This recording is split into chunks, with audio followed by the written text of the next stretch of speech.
Hello, this is Gary. This is my presentation on the Phoenix Award. The Phoenix Award is given out by the Children's Literature Association every year. It recognizes a book of exceptional merit that was published 20 years ago. It's kind of unusual in that sense. So it's not for new books, it's for books that were overlooked when they were first published. The book had to be published the year that falls exactly 20 years before the award is given out. The award is actually decided upon 2 years before the award ceremony. So if you wanted to recommend a book today, you'd be recommending for the year 2027. So you'd be looking at books that were published in 2007.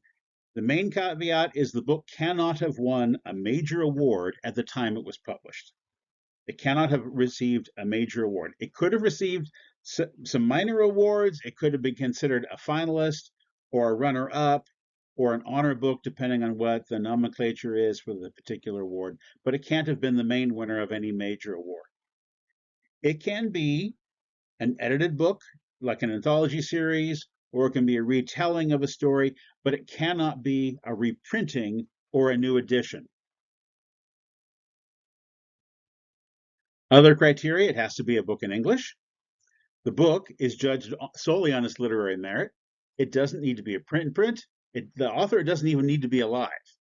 They'll pay the award to the estate. The award will not be given at all if no suitable book can be found that year, and up to 2 honor books may also be designated, although they don't need to actually designate any if they can't find any. And you can see there the seal is the phoenix bird, and the idea is that the phoenix rises from the ashes. So this is a book that's been rescued from obscurity, possibly even out of print, and possibly now it will be back in print again because of this award. That's what they're hoping, I think. Grade levels, I couldn't find anything on their website that specified grade level as a criteria. It looked like most of the books were for adolescents. From what I could Google, it sounds like they're all really for any grade level, but generally speaking, their emphasis is the middle and upper grade levels. So, 6 to 12. And you'll also notice that there's a parallel award given out by the same association. That is the Phoenix Picture Book Award. Now, the award values they have are inclusivity. That is, they support scholarship and pedagogy on a whole range of literary and cultural productions for young people, diversity, integrity, equity, social justice, accessible space, development, meaning new ways of thinking and innovative approaches, and celebration. They're celebrating the lasting value of works and communication best practices that really has to do with how the committee communicates with each other. You will notice that almost all the winners are multicultural novels, and a good number of them are first novels. History, it was created in 1985 by the Children's Literature Association. They seem to be a fairly radical group representing dissident aspect of the academic field of children's literature, end quote, that's their words.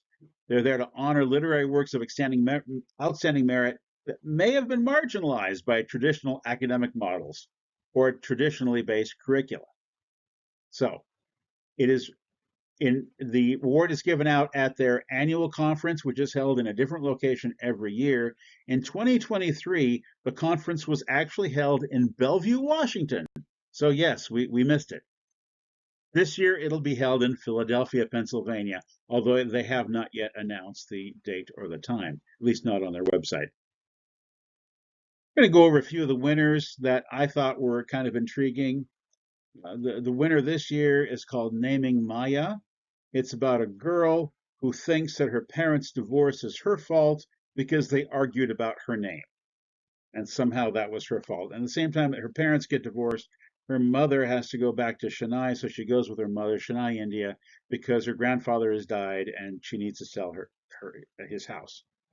And while she's there, she meets this grandmotherly figure, Mami, who is the caretaker, and she was essentially the caregiver for her mother when her mother was a little girl. And also in the book, we find out that she's going through dementia, and it gets progressively worse during the book. And so it's yet another stress on this girl. But at the same time, she's connecting with family, she's connecting with her culture. Her cousin shows her around Chennai, and eventually, by the end of the book, her anger gives way to understanding and forgiveness. Another interesting book is Walking the Choctaw Road by Tim Tingle. He blends the oral history of his people, the Choctaw people, with their oral tales with their history as he's retracing their steps along the Trail of Tears, which I'm sure many of you know about. It has a lot of traditional lore mixed in with the actual events, and it's kind of hard to distinguish because the book presents the events that happened along the road as if all these characters, the spirit people, the animal people, the shapeshifters, the spirit dancers, were all present with them. And part of the book, it has some African American people who are trying to escape slavery who get the cloak of invisibility in order to evade capture from some of the spirit people. So it's mixing them in as if these events are actually happening now. So that was kind of interesting. This book I thought was also very interesting just because of the way it's structured. It's called When the Emperor Was Divine. There have been many books written about the really shameful period in our history when Japanese Americans were interred in camps during World War II. This story is broken up into 5 chapters. The first chapter starts with the mother in the post office seeing a sign that says that they have to go report to an internment camp. So the first chapter is all told from her perspective, going home, seeing the notice, going home, packing her things rather hurriedly, getting the family prepared and getting them prepared to go. The second chapter is told from the perspective of the daughter, getting on the train, the whole train ride there to the camp. Then the third chapter is the perspective of the son, his 3 years experience in the camp.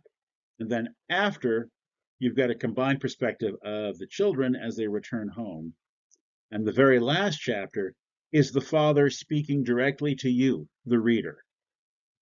So in that sense, it's a very unusual structure, and it sounds like it was quite effective. Finding Grace, you can consider this multicultural in the sense that it deals with a woman with brain damage who's being cared for by Rachel, the main character in the story. She's kind of a quirky high school graduate who, during the summer after high school, is hired by this man to be a caregiver, a live-in caregiver for this woman named Grace, who's brain injured. And the family is kind of eccentric that Rachel has to deal with, and the neighbors are kind of eccentric. And at the same time, she's dealing with the start of college for herself and the woman in her care. So it's a compassionate and funny story about love, finding grace, and getting a life. This is also interesting, The Birch Bark House. This is the 2019 winner. It's essentially a flip of the Little House series because we basically have the same sort of story but told from the perspective of an Indian girl, an Ojibwa girl named Omakayas, which means little frog because, as it says in the book, her first step was a hop. And this very first book is really about their life living on an island in lakes or on Lake Superior. The next book in the series has to do with finding out that they have to leave their home because they're being forced to move farther west. So, and the author herself is a member of this people, as you might have guessed. And this sounds like kind of a fun book. It's called Frindle. This boy discovers that words actually are just made up by people. So he decides he's going to make one up himself, that maybe a pen should be called a frindle. And then he gets his friends to call them frindles. And soon lots of people in town are starting to call them frindle. And the language arts teacher does not like this. She's very strict by the book, and she says, no, you have to stop this. This word frindle is banned. But there's a problem because he doesn't really control the word anymore. Its usage is spreading, and it's actually starting to be engaged across the nation. So people are beginning to use the word friendle. It's kind of a fun book. So anyway, I hope you enjoy the stories. I hope you check out the award. A librarian know this would be a good book, a good set of books if you're looking to up the number of multicultural novels in your library. Thanks. I'm Gary.